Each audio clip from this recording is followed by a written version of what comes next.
Alright y'all, what's up and welcome back to the channel and another video. Today we are going over the NLDS series between the Cardinals and the Braves. Want to start doing some more baseball content on the channel. I know I missed the AL wildcard game, but every series in the playoffs I want to put out a video about what you guys can expect. So there's only going to be one per series. It's not going to go game by game because that feels a little unrealistic. But let's get into it. There's not going to be any gameplay in this, so it's just going to be talking about the lineups and pitching and stuff like that. If we go in and we look at the pitching here, I believe it is Keuchel and Miles Mikolas for game 1, and honestly, pretty even. Now, speaking frankly here, a lot of these, or both of these teams' pitching is not great. If you look at the starting rotation, none of these names blow you away. And I know Braves fans are going to say Mike Soroka is great. He's been all right. Keuchel obviously has been here before. A free agent deep into the offseason. Fulte is also okay. The starting pitching for the Braves just does not blow me away, and I don't think this is going to shock Braves fans to hear. Also, on the side of St. Louis, none of these guys really blow me away either. So Wainwright is obviously the experienced one. He's been here before. Miles Mikolas has been solid pretty much throughout the last couple of years, remembering. And then Jack Flaherty has been really good this year. So I'd say starting pitching almost, it's advantage St. Louis. Then, though, you get into the pen. And let's talk about the pen a little bit. You have Gallegos, who had that monster month a few months ago. And then you have, really, Carlos Martinez is listed as the closer here on the roster and also on the MLB.com roster, and he's been getting a lot of save opportunities, as I understand it, for the Cardinals. He's interesting. He's not been dominant this year by any stretch of the imagination, but he's been okay. Andrew Miller has been terrible. If we go over to statistics, yeah, you can look and see here. For the Cardinals this year, he's got a 4.45 ERA this year, and it's not been good. So you have to wonder for the Cardinals, is it going to be this year's Andrew Miller showing up, where he's been questionable at best with a 4.45 ERA? Or is it going to be playoffs Andrew Miller, which, as I'm reading here on Baseball Reference, has a 1.03 ERA in the playoffs? So it depends on which Andrew Miller shows up, but the pen for St. Louis really is not blowing anyone away, in my opinion. Now, you do have other options you could bring out, because I think you go to a three-man rotation here. You could go Genesis Cabrera, potentially. But it's, I don't know. The pitching for both sides really doesn't blow me away. As we move to the Braves side, you have Chris Martin, who is a Rangers product. He's been terrible since getting there. I know it says 3.40 ERA, but just he's not a great pitcher. I think he's overrated by almost everyone. You have Luke Jackson, who for some reason is playing a role in that pen, and he's not awesome. You have Shane Green, who came over from Detroit. He's been okay, I guess. I know he's got a 2.30 ERA. I think a big product of that is the big ballpark in Detroit he pitched in for a lot of the year. Darren O'Day, Mark Melancon is there.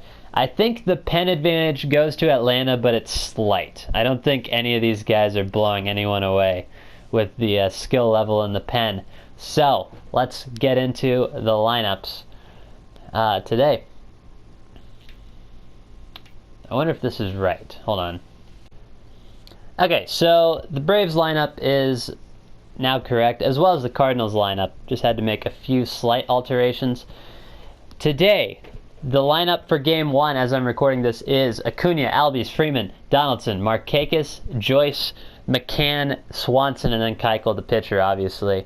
Some interesting roster choices for Atlanta. They are rolling with 3 catchers. So you have McCann, you have Flowers, and Cervelli. So that gives them some additional flexibility there.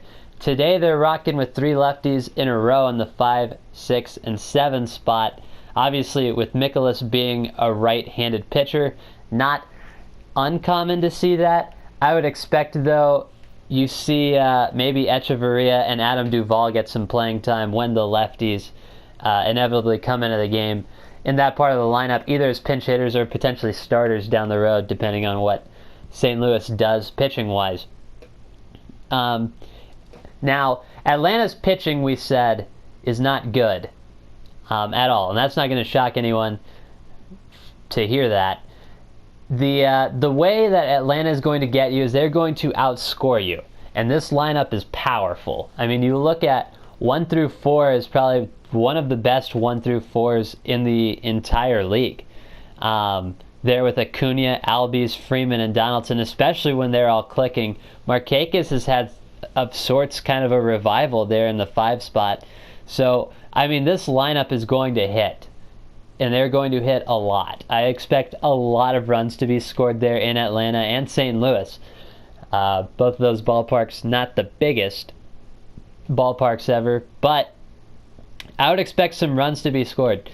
For St. Louis here, you have kind of an interesting mix here. You have 2 switch hitters at the top with Fowler and Edman. They haven't announced yet as I'm recording this. I'm sure they will shortly after. This is what I think they'll go with. But you have Fowler and Edman at the 1 and 2 spot, both being switch hitters, obviously. Then you have Goldschmidt, Ozuna, and Molina there at 5. Matt Carpenter at 6. DeYoung and Bader rounding out the bottom. And then this is a really right-handed heavy lineup because they're facing the lefty there in Keuchel.